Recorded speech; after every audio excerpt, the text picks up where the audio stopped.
galing-galing mo, no? Talagang pinupokus ka ng camera minsan, talagang pinapakinggan mo mabuti. Alam mo kung ano mahirap doon? Yung gumagawa ka ng sarili mong script everyday, on the spot. Hindi mo alam kung ano sasabihin mo, you never know what will come out kung nagugong siya. At kung magugong siya, kailangan bigyan mo siya ng dahilan kung bakit siya nagugong. At the same time, umiyak sa harap mo, binuhusan mo ng tubig yung pangarap niya. O parang may mapaliwanag to, di ba? Oo, at the same time, in just seconds, paano gagawin to? Yun ang pressure sa akin doon eh. Magawa ka ng sarili mong script, right there and there. Ganun lang.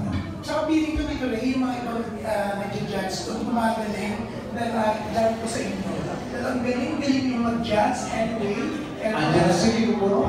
Hindi na? Wala siya, knowledge siya. Okay. Wait, eto po meron lang po announcement. Kung pwede lang po, let's be kind po kay Rico J. Kasi inatake po siya last year. Huwag na lang po natin banggitin na lagi siya nililig. Eto na si Manay Ethel. May tanong muna ako kay Ray Valera. Since you mentioned the names of Edgar Ortiz at saka si Guy, will you be able, yung tawag ng tantaran ngayon, will you be able to produce mga two enduring yan po ang challenge dun sa tawag ng tantaran, so to speak. Ang meron po dyan nangyayari, habang kami po ang nagsasumasala, ang tutusin, pero napapansin namin na yung text voters, meron din mo nun eh. Kaya, at the same time, we are having the best of both worlds. Yung bang may simpatya, yung mga audience, at the same time naman, hindi naman nakakahiya na sasabihin sa mga music roles na, ano yan? Yung mga champion dyan, parang awa lang, gano'n. Hindi naman po gano'n nangyayari. Kaya, we are going, I think, we're doing the best at saka we're going somewhere that sa pinagin nyo. Sooner or later, napansin mo namin meron talaga mga may star potential eh. At nakikita po yung sa mga text votes na minsan override yung judgment namin. Mas namin ibabaw yung talagang kanilang affection na sinasabi natin star quality na hanggang na siya. Pero star siya, pero karapat-dapat din siya bilang isang musikero o isang singer dahil nakalusot siya sa amin. Para kami lang po yung sumasala, so to speak. Ngayon, admittedly, in your time, you are all hit makers. Nakalagay nyo sa concept din nito, who will shine the most? Who will shine the most? Kasi in your time, i-admit natin namin lahat, individually, you are all hit makers. Ngayon magkakasama kayo, including Vico Puno, who do you think will shine the most? Iniiwasan natin eh, di ba? Sa grupo kayo, matagal tayo magkakasama eh, no?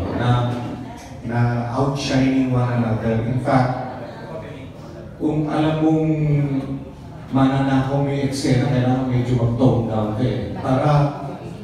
Para nag-aalalayan kayo eh, because you're trying to complement one another and bring the show na as a team. Parang gano'n. Doon papasok yung pagka, may team player mo eh. Kasi pwede kang magnakaw ng eksena, pero hanggang maaari, ako, modestly aside, yun nabanggit na nga ni Ray, aminin ko, marami na rin akong mga inputs, mga ideas na binabato, ideas para the show, especially where yung mga script, hindi naman, hindi yung talagang script na script. In other words, parang mga bullets lang of something na pwede natin pag-usapan. Mostly mga current events na puro kalokohan lang, no?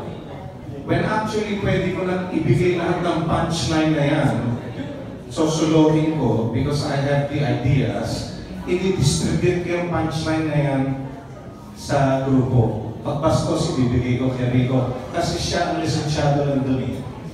You see? Pero lahat kami may kanya-kanyang moment, may kanya-kanyang punchline. Because otherwise, mag-monopolize ng isang tao, hindi maganda yun eh, para sa aming lahat. See? So we're not going to, especially yan ang ma-expect ninyo in this coming concert. We are not going to outshine one another. In fact, mag-ahatakan kami para sabay-sabay kami mag-shine. O yung sinabi ni Haji, kanina mo wala siya si binabagay ko sa inyo yung sinabi niya. Yung kadalasan na mas maganda ko sa grupo yung napapansin mo, hindi yung papatalbugan, gano'n. Papataasan ng boses, hindi yun. Mas nakikita niyo mas maganda, lalabas ka ng venue pagkatapos ng show, you feel like, you're part of something na pinaghirapan ng isang buong grupo. Hindi yung isang tao o nagpapaandaran doon. Mas magandang feeling pag lumalabas ka ng venue. Sa akin doon. At yun ang sikreto ng grupo na to kung bakit hanggang ngayon nandito pa. At saka, kung gusto talaga mag-share, meron namang set portion ng sarili mo, may spot numbers, may kanya-kanya kasi kami set. So, gusto mong magpasikap ng konti, magpupugi YouTube sa portion. Pero yung pagkakami na po, equally distributed yung punchline, depende na lang kung magaling ka sa punchline. Pero yung pag hindi, nawawa.